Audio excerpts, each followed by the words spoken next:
বিসমিল্লাহির রহমানির রহিম। ওকে, আমরা তো অমূলদ নিয়ে আমরা কাজ করছিলাম, করছি না? তো পার্ট 4 এ এসে আমরা এবার কি করব?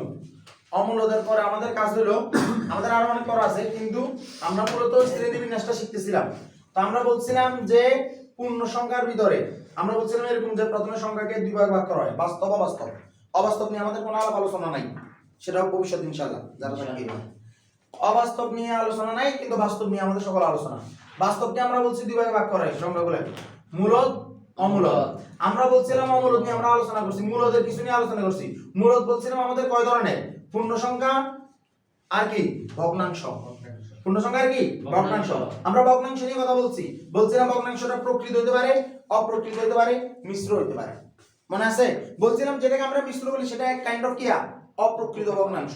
মিশ্র মানে কি সমস্ত হয় যেটা সেটা, ঠিক আছে? এরপর আমরা বলছিলাম যে আমরা বলছি পূর্ণ সংখ্যা, এই পূর্ণ সংখ্যাটা তিন ধরনের। সেটা কি এরকম? সেটা হতে পারে মাইনাস, সেটা হতে পারে জিরো, সেটা হতে পারে কি পজিটিভ। আমরা বলছিলাম পজিটিভ পূর্ণ সংখ্যাকে আমরা বলি স্বাভাবিক সংখ্যা, বলছিলাম না? এই কারণে স্বাভাবিক সংখ্যার সর্বনিম্ন সদস্যের নাম সদস্য কত?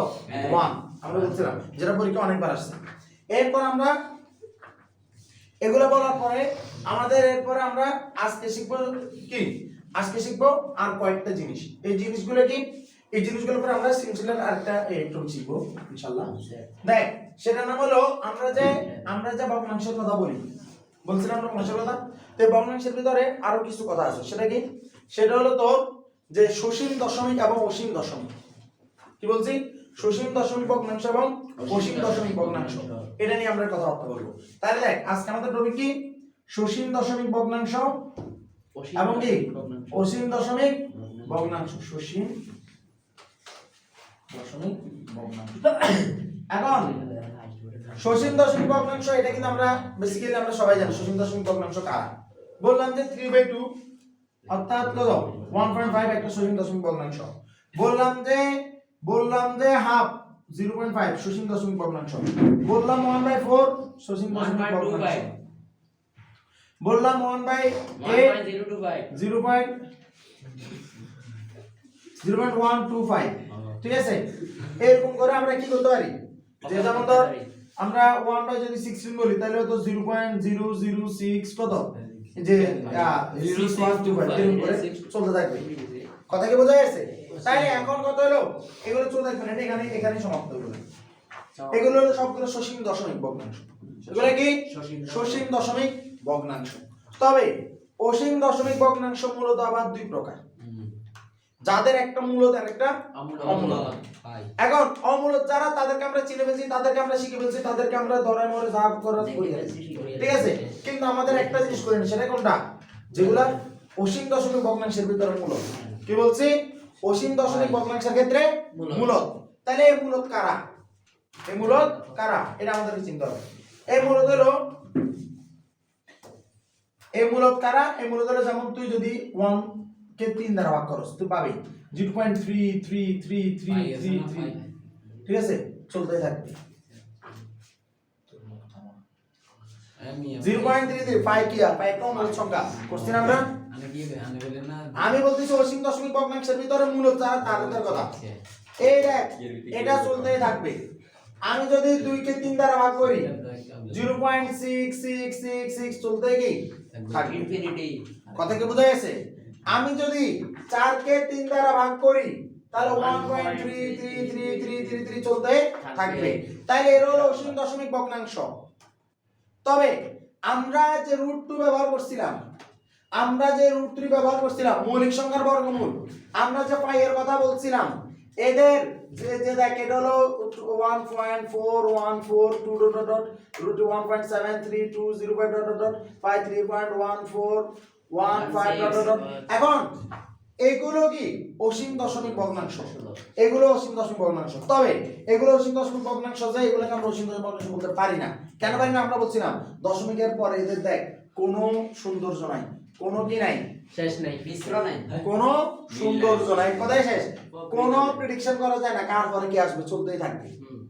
এখন এটা মেন রিজন ছিল ওদের আসলে ভগ্নাংশে প্রকাশ করা যায় না। তাহলে যাদেরকে ভগ্নাংশে প্রকাশ করা যায় না তাদের ক্ষেত্রে আমি কিভাবে ওই মানে ভগ্নাংশ কথাগুলো নিয়ে আসবে, অভগ্নাংশ ওরা কি অমূলত সংখ্যা।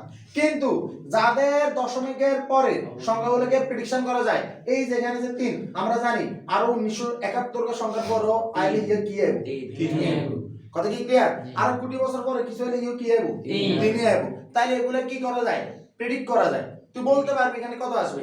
এখন আমি বললাম যে 0 পয়েন্ট ধর এরকম পাইলাম 0.16, তারপর ধর 2 3, আবার বললাম 1 6 2 3, আবার বললাম 1 6 2 3। তার মানে তুই বুঝতেছস দেখ একটা প্যাটার্ন 1 6 2 3 ফলো করতেছ না?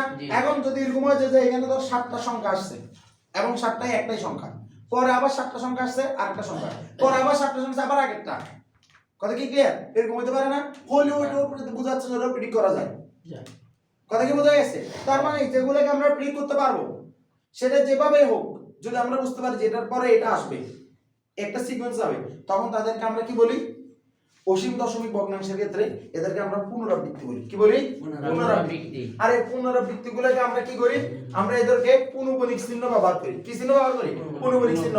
আর এদেরকে আমরা অমূলত না বলিয়া মূলতে ধরি। কি করি? অমূলতে না ধরিয়া মূলতে ধরি। তাহলে এদেরকে আমরা তখন কিভাবে লিখবো? যেমন ধর এই যে 0.3333 পুনঃবণিক, এই 33 এটাকে আমরা বলতে পারি 0.3 পুনঃবণিক। এটা দ্বারা বোঝাচ্ছে যে এই তিনটা চলবে 1000 বছর ধরে। কথা কি ক্লিয়ার? এরপরে আমরা এই যে 0.66 এটাকে আমরা বলতে পারি 0.6 কত পুনঃবণিক। 1.3333 এটাকে আমরা বলতে পারি 1.3 কি পুনঃবণিক। কথা কি বোঝা গেছে?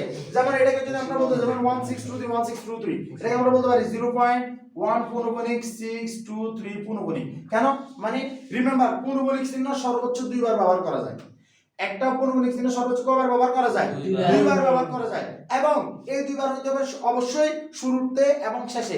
1623 পুনঃবণিক এটা দ্বারা এটা বোঝায় না যে 1 আর 3 বারবার আসবে, এটা দ্বারা এটা বোঝায় যে 1623 বারবার আসবে, যেটা 1 এর শুরু 3 এর শেষ, আবার 1623 আবার 1 এর শুরু 3 এর শেষ। কথা কি বোঝা গেছে? কথা বোঝা গেছে কিনা? তো এই জিনিসগুলোকে আমরা কি বলি? এগুলোকে আমরা পুনঃবণিক বলি। কথা কি বোঝা গেছে?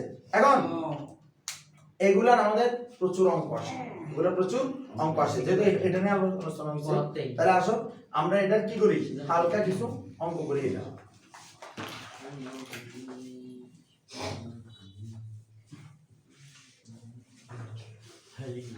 এখন এটা কিরকম অঙ্ক না, এটা শেষ হতে হবে তোরে তোরে আমি ছাড়বো বরাবর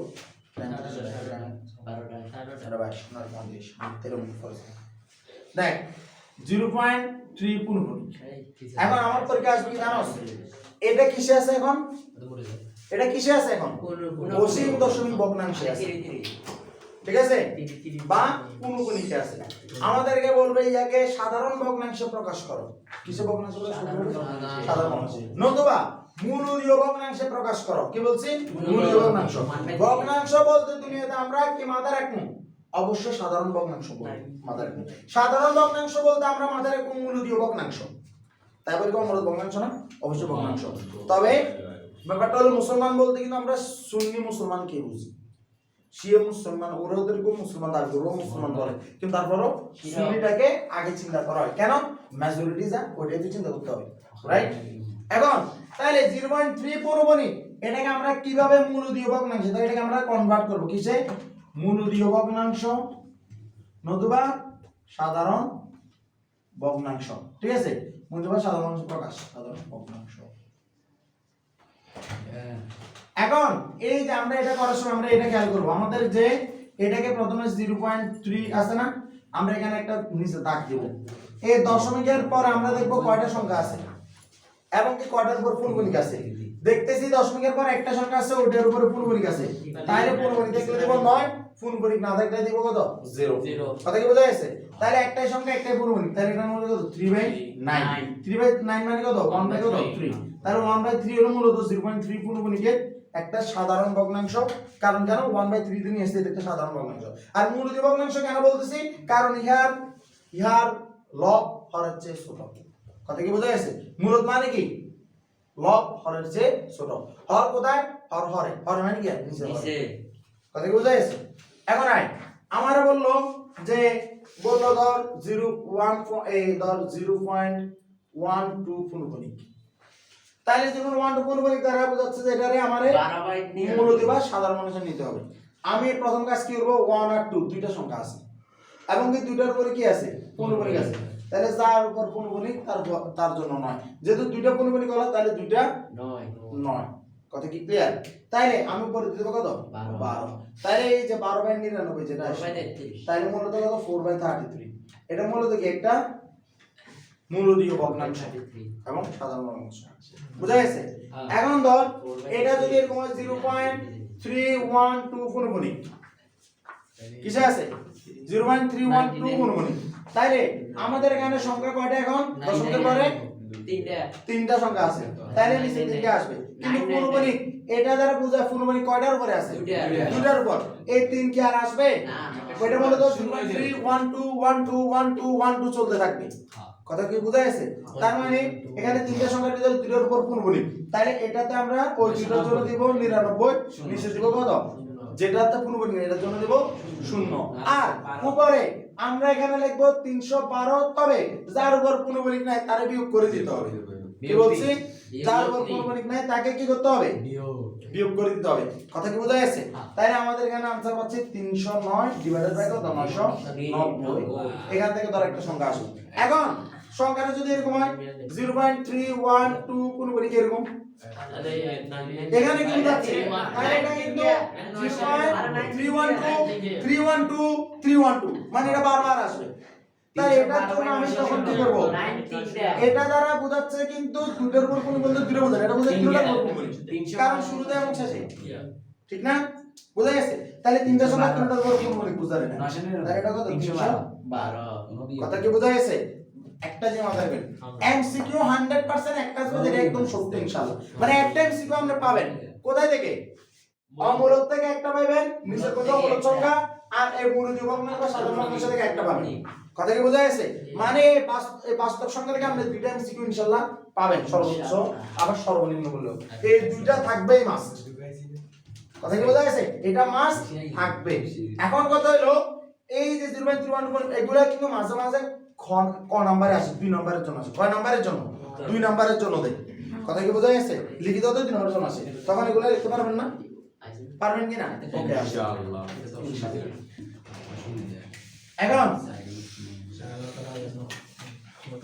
এখন আমারে দিল ধরেন 1.3 পূর্ণবণিক কি লিখলো 1.3 পূর্ণবণিক 1.3 পূর্ণবণিক হলো 1 টা পাশে রাখি দিবেন এরপর একটা কি দিবেন ভগ্নাংশের চিহ্ন দিবেন চিহ্ন দিয়ে ভাগ চিহ্ন দিয়ে যে 3 রকম স্যার লিখবেন 3 এর উপর পূর্ণবণিক আছে তাহলে কি 9 তাহলে মূল ধরে কত বুঝাবো 9 কেন 9 দিন কত এই সরি না কেন 9 12 কত 12 তার মানে দেখেন এই যে দেখেন যখন এটা থাকবে এটাতে কিন্তু আপনি মিশ্র ভগ্নাংশ পাবেন বা সমস্ত পাবেন বা অমূলক ভগ্নাংশ পাবেন কথা কি বোঝা গেছে কেন লব বড় হইছে না অল্প বড় না লব বড় লব বড় ঠিক আছে না বাস আছে সোহেল ভাই মন বড় এখন আয় যেমন করে দিল এবার 2.3125 ঠিক আছে 125 এভাবে দিল কিভাবে লিখলো 2.3125 যার এখানে 1 এর উপর পূর্ণবণিক আর 5 এর উপর পূর্ণবণিক তাই এটাকে বিশ্লেষণ করলে আমরা কি পাবো বেসিক্যালি 2.3125 তাহলে আমরা কি করব এটাতে আমাদের দুইটাকে রেখে দিব তারপর 3125 সংখ্যা কয়টা চারটা চারটার ভিতরে তিনটার উপর পূর্ণবণিক আছে দেখা দেখবো দুগা কোনোদিনও তিনটার উপর পূর্ণবণিক দিবে না লেখা থাকবে কয়টা দুটা কতটা শেষটা তাইলে আমার এই যে 125 এর জন্য আমি কি দেব এই তিনটার জন্য তিনটা নাও দিব আর এটার উপর তাহলে আমরা 3125 -3 ও আচ্ছা সরি -3 মাশাআল্লাহ বুঝা গেছে হ্যাঁ আল্লাহর রহমতে কি এই কথাটা কি ক্লিয়ার ইনশাআল্লাহ আলহামদুলিল্লাহ